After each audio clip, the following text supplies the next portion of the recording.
오늘 우리에게 주시는 하나님의 말씀은 갈라디아서 3장 6절에서 9절 말씀입니다. 아브라함이 하나님을 믿음에 그것을 그에게 의로 정하셨다 함과 같으니라. 그런즉 믿음으로 말미암은 자들은 아브라함의 자손인 줄 알지어다. 또 하나님이 이방을 믿음으로 말미암아 의로 정하실 것을 성경이 미리 알고 먼저 아브라함에게 복음을 전하되 모든 이방인이 서로 말미암아 복을 받으리라 하였느니라.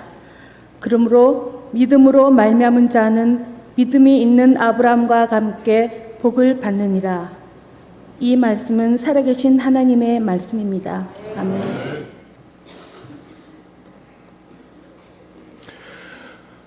저희가 갈라디아서 계속해서 말씀 보고 있습니다. 복음의 진리라는 제목으로 복음에 대해서, 복음이 무언가에 대해서 늘 우리들이 듣고 알고 있는 얘기지만 저희들이 새롭게 받아들이면서 준비하고 있습니다. 오늘 말씀은 길지 않기 때문에 다시 한번 좀 읽어보고 이 말씀에 대해서 묵상을 하고자 합니다. 같이 한번 읽어보시겠습니다. 아브라함이 하나님을 믿음에 그것을 그에게 의로 정하셨다 함과 같으니라. 그런즉 믿음으로 말미암은 자들은 아브라함의 자손인 줄 알지어다. 또 하나님이 이방을 믿음으로 말미암아 의로 정하실 것을 성령이 미리 알고 먼저 아브라함에게 복음을 전하되 모든 이방인이 너로 말미암아 복을 받으리라 하였느니라. 그러므로 믿음으로 말미암은 자는 믿음이 있는 아브라함과 함께 복을 받느니라. 아멘. 아브라함은 믿음의 조상입니다. 아브라함은 그 이름이 의미하는 것처럼 나중에 바뀌지요. 만국, 열방의 조상이 됩니다. 이 아브라함은 실질적으로 이름에 합당하게 수천 년이 지났지만 지금 인류의 가장 중요한 아주 영향력 있는 3대 종교, 유대교, 이슬람교, 기독교의 조상이기도 합니다. 이 아브라함의 영향력은 수천 년이 지났지만 그 어느 누구보다도 가장 강력하다라고 볼 수 있습니다. 물론 유대교나 그 이슬람에서 얘기하는 아브라함에 대한 이해는 기독교에서 이야기하는 아브라함에 대한 이해와는 조금 다르기도 합니다. 하지만 이 아브라함은 오늘 말씀을 보게 되면 8절 말씀에 하나님께서 아브라함에게 복음을 전하셨다 이런 얘기가 있어요. 예수님 한참 전의 분이신데 예수님의 복음을 전할 것도 아니고 아브라함이 받은 복음은 무엇인가? 이것은 예수 그리스도를 통해서 복음의 정수가 우리에게 전해졌지만 그 복음, 그것의 그림자가 이 아브라함에게 전해진 게 아니겠는가? 그 같은 영어 표현으로 하면 매트릭스, 같은 그 토양이, 그 복음으로 드러나는 삶의 토양이 예수님 그분은 빠지셔 있지만 아브라함에게 전달되어졌다 이렇게 볼 수가 있습니다. 아브라함은 믿음의 조상이기 때문에 아브라함을 통하여 우리 모든 사람들이 믿음을 배우게 되고 믿음이 무엇인가에 대해서 생각을 해보게 되죠. 그런데 이 아브라함은 이스라엘 민족의 조상이라고도 여겨지지만 그 이름이 의미하는 바처럼 만국의 열방의 조상이 되고요. 이방인들에게도 조상이 되게 되는 것이죠. 특별히 그렇게 되면서 믿음으로 말미암아 의로 그 사람들을 의롭게 하신다는 것을 아시고 율법이 아니라 믿음으로 의롭게 하신 그 아브라함을 택하시사 이방 사람들도 믿기만 하면 의롭게 되는 축복을 아브라함에게 먼저 주셨고 그 아브라함을 통해서 우리들도 의롭다함을 받게 된다는 이러한 말씀이 오늘 쓰여져 있는 것입니다. 여기서 이해할 게 참 많이 있습니다만 믿음으로 의롭다함 이것에 대해서는 계속해서 말씀을 드려서 아시겠지만 의롭다는 것은 우리가 옳다라고 하는 것이 아니라고 그랬죠. 이 의롭다라고 하는 것은 관계적인 용어로서 그 하나님과 우리가 바른 관계에 있다 이런 얘기입니다. 쉽게 얘기하면 PSNG하고 우리하고 돈을 잘 내게 되면 바른 관계 있잖아요. 그래서 거기서 전기가 오잖아요. 그런 것처럼 믿음이라고 하는 것을 주님께 드렸더니 거기서 하나님이 의롭게 보시고 하나님께서 약속하시는 게 전기가 아니라 복을 주신다, 이렇게 얘기를 하고 있어요. 오늘 말씀해 보게 되면 8절에 너만 받는 게 아니라 너로 말미암아 이방인들도 복을 받는다. 그리고 9절 말씀에 아브라함과 믿음이 있는 사람들은 믿음으로 말미암아 아브라함과 함께 같이 복을 받는다. 이 의로움의 결과로서 복이 우리에게 온다라고 성경 말씀은 전하고 있습니다. 그러면 여기서 말하는 복음이라고 하는 게 아브라함에게 어떻게 실천되었고 그것이 믿음으로 화답이 되었는데 그게 도대체 무엇이냐, 어떤 형태냐, 이런 것을 좀 보도록 하겠습니다. 첫째, 두 가지를 보겠는데요. 첫째, 이 아브라함에게 전해진 복음과 그에 따르는 믿음, 그것은 무엇이었느냐? 창세기 12장 1절서부터 2절 말씀 여러분께서 잘 알고 계시는 말씀이시기 때문에 그냥 듣기만 하십시오. 여호와께서 아브라함에게 이르시되 너는 너의 고향과 친척과 아버지 집을 떠나 내가 네게 보여줄 땅으로 가라. 내가 너로 큰 민족을 이루고 네게 복을 주어 네 이름을 창대하게 하리니 너는 복이 될지라. 떠남이라고 하는 것이 바로 복음의 메시지에 있는 것을 보게 됩니다. 고향과 친척과 아버지의 집을 떠나 내게 보여줄 땅으로 가라. 거기서 민족을 이루게 하시고 복을 주시리라. 이렇게 말씀을 하고 있습니다. 우리도 잘 알지만, 우리 다 고향 떠난 사람들이지만 한국은 우리 마음속에 늘 마음의 고향으로 남아 있습니다. 거기 가면 얼마나 좋은지 몰라요. 그죠? 고향 가면 익숙한 것들이 있고 나를 나되게 한 것, 나도 모르는 사이에 나를 만든 것들이 고향에 있어요.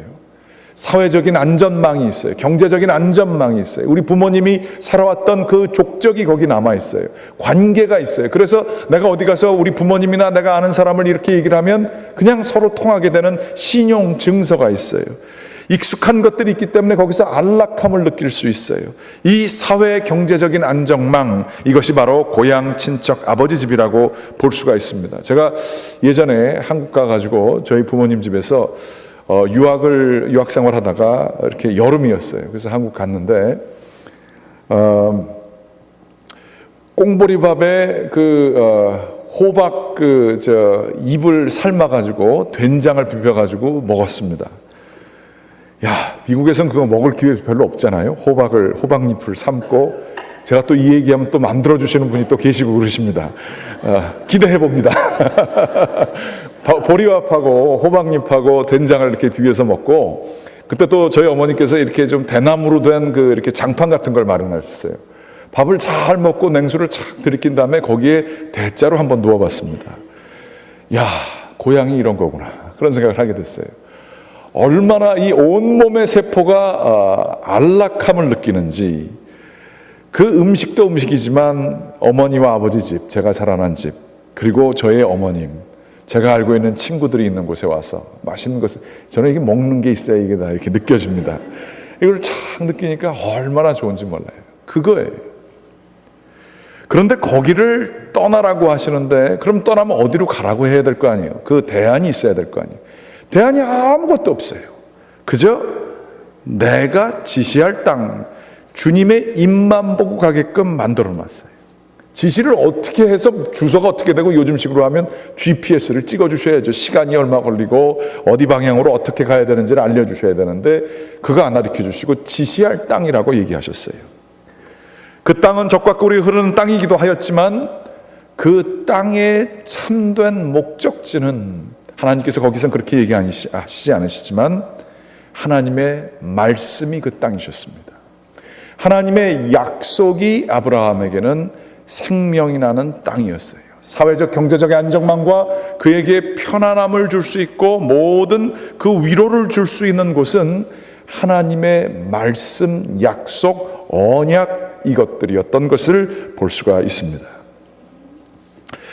아브라함은 그래서 하나님의 말씀을 믿고 떠났어요. 그 편한 곳을 굳이 있어도 되는데 하나님의 말씀, 그 약속이 좋아서 떠났어요.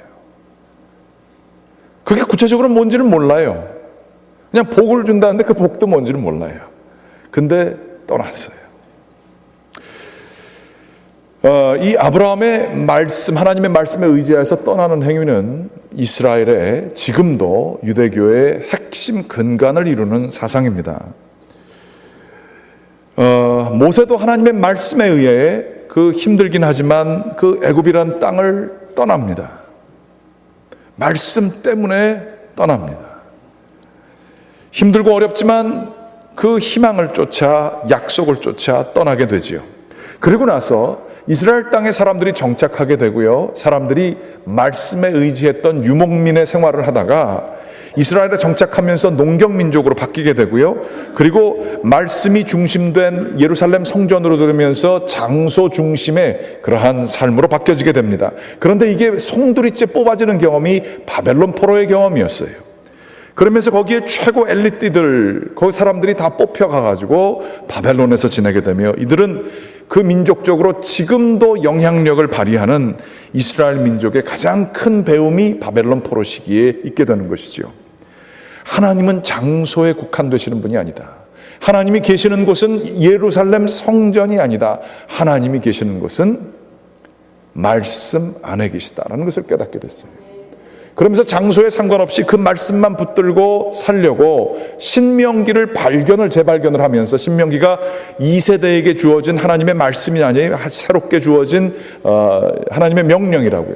그것을 재발견하면서 에스라의 성경 낭독과 느헤미야의 성전 건축을 통해 신명기를 들으며 이 사람들이 통곡을 하면서 이 말씀을 지키게 되면 살고, 이 말씀을 안 지키게 되면 이 땅도 다 없어지는구나 라고 하는 통찰을 얻게 됐어요.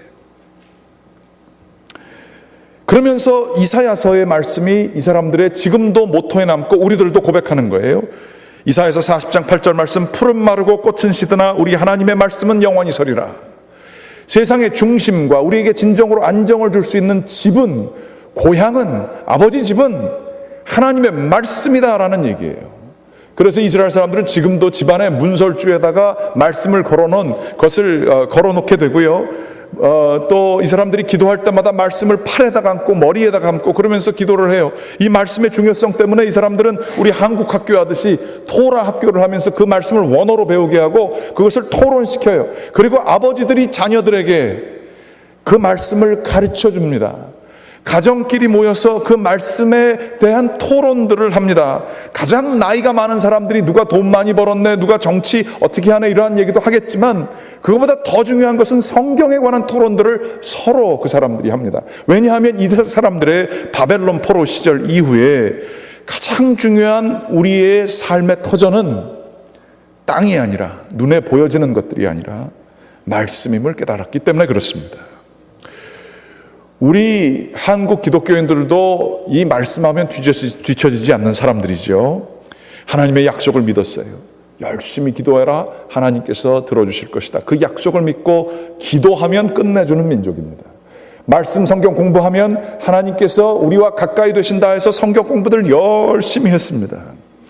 그런데 이 말씀이 표피에는 있었지 모르지만 깊은 곳으로 우리의 삶의 터전까지는 되지 못했습니다.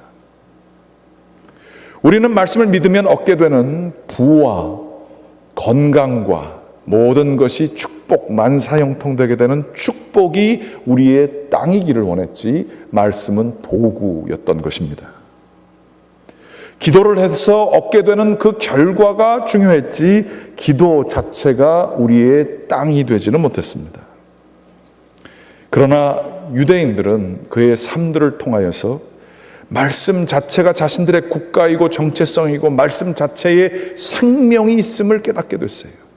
그래서 가장 힘들고 어려운 그 나치의 그 홀로코스트 캠프 안에서도 그 사람들이 그 어려운 상황에서도 말씀을 가지고 살았어요. 죽어가는 그 상황에서도, 하나님을 의심할 수밖에 없는 그 상황에서도 말씀에 의지했던 사람들의 증언들이 많이 있습니다. 푸른 마르고 꽃은 시드나 하나님의 말씀은 영원하리라.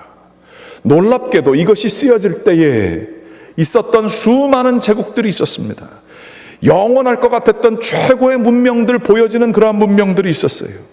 바벨론 제국도 떠나갔고요, 로마 제국도 떠나갔지만 이사야서 40장 8절, 푸른 마르고 꽃은 시드나 하나님의 말씀은 영원히 서리라, 이 말씀은 계속 살아 있습니다. 놀랍습니다. 이 말씀의 능력이 얼마나 대단한 건지를 이 사람들은 지금도 삶으로 증명하고 있고요. 우리도 이 말씀의 중요성, 이 아브라함이 의지했던 그 하나님의 약속의 중요성을 계속해서 붙들어야 하는 것입니다. 이 믿음이라고 하는 것은 다른 것이 아니라 우리가 중요시하게 되는 우상들이 있어요. 우리가 우상이라고 여기진 않지만 우리가 정말로 귀하게 여기는 게 있어요. 이거 있으면 안정이 될 것 같고, 이거 있으면 내 자존심이고, 이거 뺏기면 큰일 날 것 같은 것들이 있어요. 이런 것들을 붙드는 것이 아니라 하나님의 말씀, 하나님의 약속을 붙드는 게 믿음입니다. 이 세상의 눈에 보여지는 것들, 거기서부터 그 중요성을 내가 비록 가지고 있다 할지라도 그것을 끊임없이 떠나 하나님의 말씀, 주님의 약속을 붙들고 거기를 내 홈으로, 거기를 내 사회 경제적인 안정망으로 생각하고 그 말씀을 따라가는 것, 우리들이 살아가야 될 삶인 것이죠. 복음이라고 하는 것은 이 아브라함 메시지가 빛으로 저희에게 온 것인데, 그것은 다름이 아닌 갈라디아서 5장 24절 말씀의 이 떠남을 이렇게 얘기하고 있습니다. 그리스도 예수의 사람들은 육체와 함께 그 정욕과 탐심을 십자가에 못 박았느니라. 우리 육신, 내가 중요하게 생각하는 이 육신의 정욕들, 내가 가지기 원하는 이 모든 것들을 십자가에 못 박는 행위가 본토 친척 아비집을 떠나는 것과 같은 종류의 메시지지요. 그런데 로마서 1장 19절 말씀은 이 십자가의 도가 멸망하는 사람들에게는, 왜 자기 것을 더 추구해야지 그거를 손해를 봅니까? 멸망하는 사람들에게는 미련한 일이라고 얘기하고 있어요. 아니, 나를 그렇게 괴롭혔던 사람을 한 방 더 때려줘가지고 그 사람을 조용히 시켜야 그게 힘 있는 거지, 왜 당하고 있어요? 자존심도 없어요. 그건 미련한 거잖아요. 그러나 십자가의 도가 멸망하는 사람들에게는 미련한 것처럼 보이지만 구원을 받는 우리에게는 하나님의 능력이라 말씀하고 있습니다. 말씀을 믿게 될 때, 하나님을 믿게 될 때 내가 너를 복주리라 한 말씀처럼 우리에게 우리의 육신적인 것을 떠나고 주님의 말씀에 의지하고 그것을 진정으로 믿게 될 때에 하나님은 약속하시기를 능력이 있다, 그렇게 얘기를 하고 있어요. 그 능력이 우리에게 주어진다. 복음은 여러분에게 능력을 주시는 것을 믿으시기 바랍니다. 예수 그리스도께서 자신을 십자가에서 희생하시고 우리에게 구원을 주셨지요. 그것을 받아들이게 되면 우리가 세례를 받지요. 세례를 받으면서 나 자신을, 육신을 물속에 빠뜨리고요, 우리는 거듭난 새로운 사람으로서 살아가는 것이죠. 육신적인 정욕을 빠뜨리고 하나님의 뜻에 의해서 살아가는 것인데, 이 복음이 있는지 없는지를 확실히 드러나는 것이 능력에 있다는 것입니다. 그 능력은 과연 무엇일까요? 고린도후서 10장 3절 말씀에 보게 되면 이런 말씀이 있어요. 우리가 육신으로 행하나 육신에 따라 싸우지 아니하노니 우리는 우리의 싸우는 무기는 육신에 속한 것이 아니요 오직 어떠한 견고한 진도 무너뜨리는 하나님의 능력이라. 이게 복음을 믿게 되는 자들에게 나타난 하나님의 능력이라는 거예요. 모든 이론을 무너뜨리며 하나님 아는 것을 대적하여 높아진 것을 다 무너뜨리고 모든 생각을 사로잡아 그리스도에게 복종하게 하니. 복음은 놀랍습니다. 내가 믿던 것, 내가 소중하게 생각했던 것들을 떠나요. 그거를 십자가에 못 박아요. 그리고 거기서 끝나요. 육신에 따라 싸우는 것이 아니기 때문에 거기서 끝나요. 그런데 우리의 싸우는 무기는 육신 가운데 있는 게 아니에요. 보이지 않는 하나님께 속해져 있어요. 그래서 그 하나님께서는 견고한 진을 무너뜨리시는 거예요. 우리가 주님께 순종하게 될 때에, 십자가를 지게 될 때에, 십자가의 도를 따르게 될 때 하나님이 나와서 대신 싸워주시는 것이죠. 우리가 약할 때에 강함을 주시는 하나님이 있으신 거죠. 그게 복음의 능력입니다.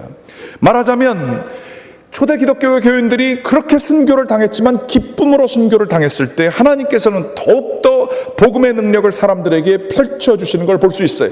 경고했던 진과 같은 로마 제국의 지도자들이 이 순교당하는 사람들을 보면서 저 사람들은 저거 뭐지? 하며 복음을 궁금해하고 복음을 듣기 시작했어요. 가장 뛰어난 철학을 가진 사람들이 이 복음이라고 하는 사람이 죽었는데 다시 살아난다? 하나님께서 사람이 되시 사람의 모양으로 오셔서 우리를 사랑하셔서 죽으셨다? 이게 말이 안 되는 얘기예요. 어떤 학자가 그렇게 얘기하더라고요. 이거는 말이 안 된다고. 무한이신 분이 어떻게 무한이 유한이 될 수 있냐고. 그건 상식적으로 말이 안 되는 얘기라고 얘기를 하는 거예요. 그것도 사랑 때문에 그건 미련한 일이라는 거예요. 그런데 그 수많은 지식 세계를 이 십자가는 모든 지식을 끄집어내려 주님 앞에 복종시키게 하는 능력이 있다는 거예요. 다시 말하자면 복음의 능력은 우리가 폭탄을 쓸 때 폭탄이 이렇게 손에 수류탄이 있다 그러면 그게 돌멩이처럼 그걸 던져가지고 누구를 때리는 게 그게 능력이 아닙니다. 파괴력이 그게 아니라 복음의 능력은 그게 폭탄이 있어요. 우리가 폭탄의 능력은 폭탄 만드신 양반이 아시죠?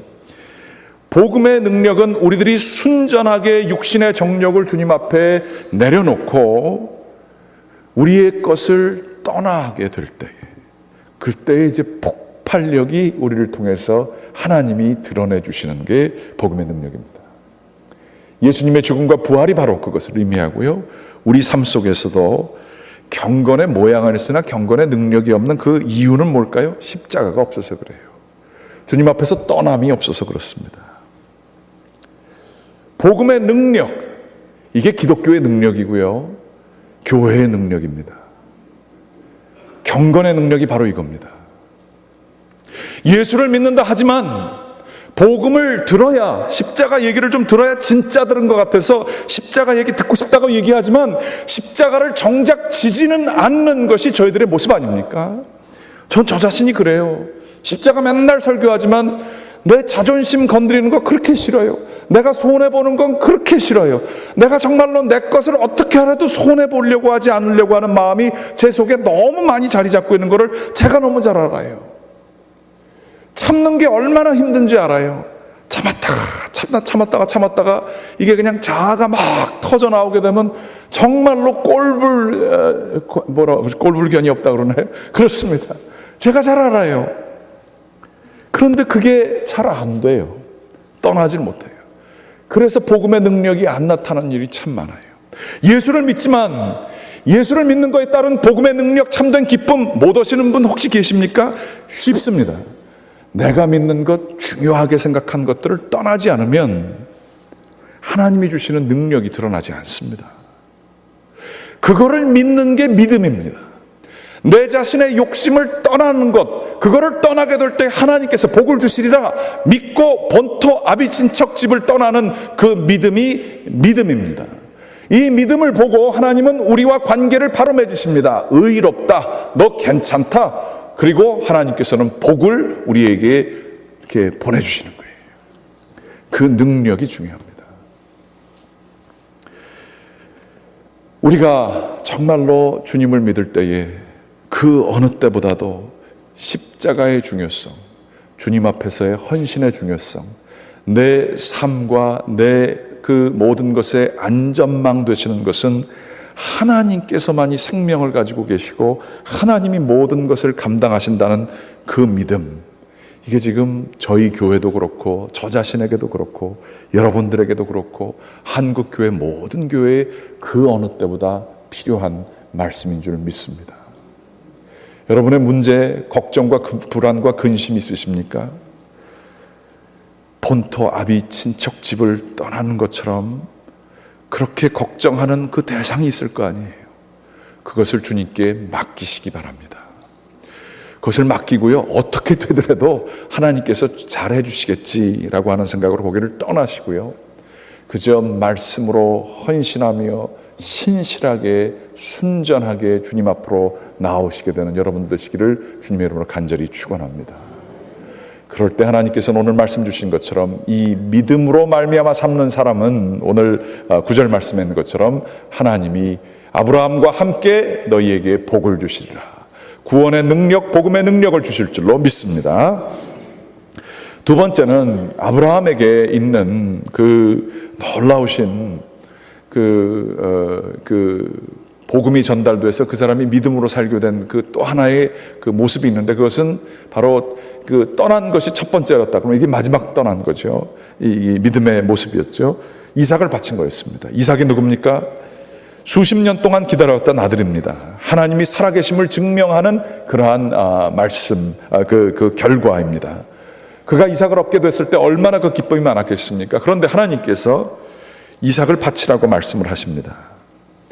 아니, 아들을 바치는 것보다 자기 목숨을 바치라고 했으면 아브라함이 더 부담이 없었을 거예요. 기꺼이 또 그렇게 했을 거예요. 그러나 그 이삭을 바치라고 하면 자기의 모든 소망과 자기의 모든 인생이 허망하게 되는 것은 물론이고, 하나님께서 약속하신 것이 이루어진 결과물인데 이것을 지금 바치시라고 하는 하나님은 부조리, 불합리의 하나님이에요. 하나님 자신이 살아계시다는 것을 부정하는 일이 될 뿐만 아니라 하나님의 약속을 스스로 폐기하는 변덕장이 하나님이 되는 거예요. 그런 의심이 충분히 들 수도 있어요. 우리도 마찬가지입니다. 내가 하나님 믿어가지고 뭐가 잘 됐어요. 그래서 뭐가 늘 그것 때문에 하나님 증거하고 있었는데 그걸 하나님이 뺏어간다고 한번 생각해 보세요. 사업이 될 수도 있고요, 가족이 될 수도 있고요, 사랑하는 사람이 될 수도 있습니다. 나 예수 잘 믿고 이렇게 해가지고 복 받았다고 자랑해왔고 나는 하나님께서 이렇게 많은 걸 주셨다고 하는데 그거를 가져가시는 거예요. 그런데 아브라함이 놀라운 것은요, 그 사람이 믿음의 사람이 된 것은요, 그것을 기꺼이 내드리려고 고민도 하지 않고 그 다음날 떠납니다. 이 사람이 왜 그렇게 할 수 있었고 그 마음속에는 뭐가 있었을까요? 여러분들 그렇게 하실 수 있으세요? 가장 중요한 것을 하나님 때문에 바치실 수 있으세요? 아브라함은 자기의 평생을 통틀어서 하나님이 신실하신 분이심을 깨달았던 것 같습니다. 약속을 하시고 그 약속을 이루어주시는 분임을 알게 되었죠. 그러면서 자기의 믿음의 결과가 이삭이라고 하는 그러한 믿음의 틀을 넘어설 수 있었던 것 같아요. 우리들도 기도의 끝이, 신앙생활의 끝이 나의 무엇, 내가 얻는 무엇이라고 생각할 때가 참 많이 있죠. 그런데 하나님께서 신실하심을 알고 아브라함에게는 깊은 생각의 전환이 있었던 것 같습니다. 그게 뭐냐? 하나님 스스로가 상급되심을 알았던 것 같아요. 하나님께서 자기를 너무너무 사랑하시고 신실하게 자기를 위해 주시는 분임을 정말로 경험했던 것 같아요. 한번 되돌이켜 보게 되면 정말 그렇습니다. 한 번도 아니고 두 번이나 자기의 아내를 누이라고 얘기를 하죠. 정말로 말도 안 되는 실수가 일어나게 된 것이죠. 그래서 자기의 목숨을 유지하려고 하는 것입니다. 그런데 이 상황을 하나님께서는 약속을 지켜주시는 거예요. 자기의 실수에도 불구하고 오히려 그것을 반전시키셔서 아내를 내어줄 뿐만 아니라 그 왕들이 마음을 바꾸어 아브라함에게 오히려 보석과 금은을 같이 넘겨줘가지고 오히려 재산을 벌게끔 저주가 복이 되어서 돌아오게 되는 것을 경험을 해요. 그러면서 아브라함은 기억할 수밖에 없는 게 하나님의 말씀의 선하심이에요. 눈에 보여지는 것들이 많이 일어났지만 그 목걸이로 치면 수많은 보석들이 자기의 삶 속에 다 꿰어져 있지만 그 보석을 엮어주시는 그 밑에 보이지 않는 선을 그 사람이 깨달은 거예요. 그게 하나님이심을 깨달은 거예요. 그리고 그 하나님께서 자신을 사랑하심을 깨달은 거예요. 그러면서 그는 눈에 보여지는 것들을 초월할 수 있는 믿음을 얻게 되었던 거예요. 여기까지 나아가기가 쉽지 않습니다. 그러나 여기까지 나아가게 될 때에 우리는 믿음을 통해서 하나님께 의롭다함을 받게 되는 것이죠. 우리 주 예수 그리스도도 마찬가지로 하나님의 신실하심을 믿고 자신의 목숨을 바치게 되는 것, 그 인간적으로 힘들어서 땀방울이 핏방울처럼 되시기까지 주님께 참 하나님께 기도를 드렸죠. 그렇지만 신실하신 하나님 자체가 상급이신 것을 알아서 자기의 목숨을 내어주시는 일이 있습니다. 이게 믿음의 비밀입니다. 이렇게 하나님 자신이 상급인 줄을 알게 될 때에 이거 뭐 말도 안 되는 얘기 같아요. 하나님 믿으면 뭐가 좀 떨어지는 게 있어야지. 하나님 그 자체가 상급이다. 이게 우리한테 참 마음에 안 닿는 게 있는데요. 이 말씀이 복음의 메시지와 긴밀하게 연관이 되어 있습니다. 우리 주 예수 그리스도께서 십자가에 못 박혀 돌아가시고 우리를 우리의 공로에 따라가 아니라 그저 그것을 믿는 모든 자들에게 영생을 주시겠다고 하는 이 말씀은 조건 없이 우리를 사랑해 주신다고 하는 그 하나님의 사랑이지요. 우리는 이 세상에 살면서 복음을 받게 될 때에 우리 자신이 하나님께 전적으로 우리가 무엇을 해서가 아니라 내가 뭐를 잘해서가 아니라 그저 그분만을 그저 의지하게 될 때 하나님께서 사랑하신다는 것, 이거 믿는 게 복음을 믿는 거고 참된 믿음이죠. 정말 내가 가지고 있는 감정들이 있어요. 두려움이 있고요, 불안이 있고요, 절망이 있고요, 걱정이 있습니다. 우리는 이 모든 것들이 우리가 하나님께 소속되어 있으면 아무것도 아님을, 하나님께서는 이런 것들과 상관없이 우리를 사랑하고 계심을 복음으로 이 감정들에게 선포해야 될 줄 믿습니다. 이게 세상적인 것을 자꾸 바라보게 되고 우리의 이삭을 자꾸 바라보게 되면 복음의 참된 메시지를 누릴 수가 없어요. 하나님께서는 나를 무지하게 예수 그리스도의 십자가를 통해서 사랑하신다.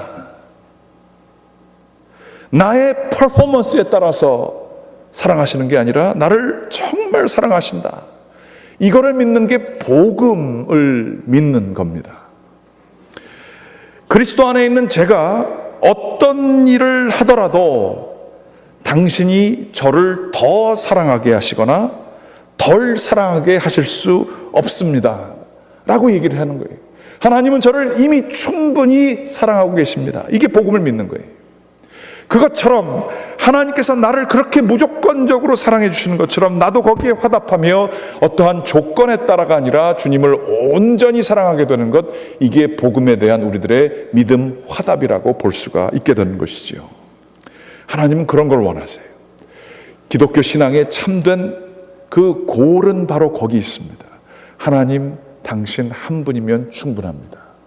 예수님, 당신 한 분이면 제가 충분합니다. 내 삶 속에 어떤 것이 일어난다 할지라도, 어떠한 상황이 벌어진다 할지라도 주님 한 분만이면 충분합니다. 하나님 오히려 저에게 주신 많은 축복들이 있는데 그것들 자랑하다가 제가 멸망에 빠질까 봐 두렵습니다. 하나님 한 분만이면 충분합니다. 이거가 주는 능력은 이루 말할 수가 없습니다. 이 복음이 주는 능력은 이루 말할 수가 없습니다. 첫 번째로 우리에게 걱정과 불안들을 물리칠 수 있는 내적인 평안함과 자유함을 주님께서 주시는 줄 믿으시기 바랍니다. 자꾸 눈에 보여지는 이거 하나님께서 주신 이삭인데 이거 왜 또 달라 그러시지? 그러면서 거기서 좌우되고 낭망하고 자기 감정에 흔들려서 그 자기의 하나님께 대한 약속이 막 흔들려지게 되고 바람에 나는 것처럼 흔들리는 게 아니라 하나님이 나의 상급이십니다 이렇게 고백하게 될 때 우리는 시냇가에 심은 나무가 되어서 흔들리지 않고 철을 따라 시냇가에 심은 나무가 열매를 맺으면서 살아갈 수 있는 참된 자유함이 있게 됨을 여러분들 믿으시기 바랍니다. 이거가 참 중요합니다. 우리는 복음에서 눈을 떼는 순간 퍼포먼스에 따라 뭐가 좀 잘 되면 자기의의가 생겨요. 이 사람들 어떻게 이런 것도 못하지? 내가 가진 게 이게 얼마나 뛰어난가? 그러면서 자기 당착에 빠져요. 복음에서 눈을 떼는 순간 자기의의에 사로잡힙니다. 또 복음에서 눈을 떼는 순간 자기 정죄 속에서 살아갑니다. 내가 이거 했었어야 되는데 못했어. 내 인생은 실패야. 나는 뭐 아무것도 아닌 사람이야. 거기 자기 연민에서 빠져나오질 못해요. 신앙이 있어도 그래요. 교회 생활 수십 년 했어도 그래요. 복음에서 눈을 띄었기 때문에 그렇습니다. 하나님은 내가 무엇을 했건 무엇을 하지 못했건 상관없이 나를 붙들어 주십니다. 여기에 우리의 참된 본토를 삼게 될 때에, 이것을 정말 자기의 정체성을 삼는 일을 하게 될 때에 하나님은 우리에게 주시는 그 자유와 평안은 이루 말할 수가 없어요. 내가 부에 처하거나 빈에 처하거나 모든 것에 자족하는 비결을 배웠나니 그 다음에 나오는 게 하나님께서 내게 능력 주시는 자 안에서 불가능한 일이 없다라는 게 거기에 나오는 거예요. 하나님을 온전히 상급으로 삼게 될 때에, 주님을 믿게 될 때에 하나님은 모든 것을 가능하게 해주심을 우리가 믿게 되는 거예요. 이게 두 번째 우리가 하나님께서 주시는 축복이에요. 놀라운 하나님의 은혜가 있습니다. 복음 안에 들어가서 주님의 저희를 사랑해 주시는 그 사랑을 늘 확증하며 나아가게 될 때에 우리는 세상을 이길 수 있는 믿음이 이제 여러분들에게 주어진 것을 믿으시기 바랍니다. 이 복음 따라 살게 될 때에 내가 의도하지 않았는데 온전히 주님께 헌신하면서 나아가게 될 때에, 사람들을 복음 따라 사람들을 사랑하게 되었을 때 하나님이 예상치도 않게 계획한 것도 아닌데 하나님의 방식으로 모든 것들을 해결해 주시고 일이 풀리게 하시는 은혜가 여러분들에게 있을 줄 여러분들 믿으시기 바랍니다. 그거 계획하고 하는 거는 자기 계획이에요. 내가 이렇게 십자가를 지는 척 해야지, 이렇게 좀 희생하게 되면 저 인간이 저걸 보고 나를 좀 어떻게 해주지 않을까. 제가 해봤는데요, 안 되더라고요. 십자가를 지는 척, 손해보는 척, 겸손한 척 하면서 이렇게 했는데요, 그거는 안 되더라고요. 십자가는 온전히 주님만 믿고 정말로 주님이 상급이심을 알고 더 이상 바라지 않고 내놓는 거예요. 그 다음은 주님이 해결해 주시는 것입니다. 이 믿음의 비밀이 있고요, 믿음의 능력이 있습니다. 이것을 누리시는 저와 여러분들 되시기를 주님의 이름으로 간절히 축원합니다. 기도하시겠습니다.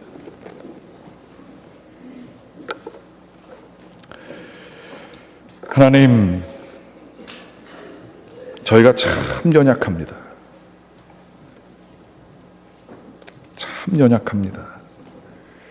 남들이 저희를 어떻게 바라보느냐의 문제가 저희의 행복을 좌우하게끔 내버려 둡니다. 나의 존재 자체가 내가 무슨 일을 했느냐에 따라 결정되도록 그저 그렇게 내려놓습니다. 사람들을 판단할 때에도 눈에 보이는 것으로만 사람을 판단합니다. 저희가 삼고 있는 고향이, 저희의 본토가 눈에 보여지는 것들일 때가 참 많이 있습니다. 그것 때문에 교만해하고 그것 때문에 절망할 때가 있습니다. 그러나 우리 주 예수 그리스도께서는 십자가에 못 박히시사 저희들을 새로운 차원으로 인도해 주시고 예수 그리스도를 믿음으로 말미암아 의롭게 해주시는 축복을 저희에게 주셨습니다. 아버지 하나님, 이 예수 그리스도 붙들고 예수님으로 하면 충만합니다라고 하는 우리의 생각과 삶에 있어서의 혁명이, 믿음의 혁명이 저희 가운데에서 온전히 이루어지게 인도하여 주시옵소서. 주여, 주님만이면 충분합니다. 주님의 저희의 모든 것 되십니다. 주님 사랑합니다. 예수 그리스도의 이름으로 기도드렸습니다. 아멘. 다 같이 일어나서 찬송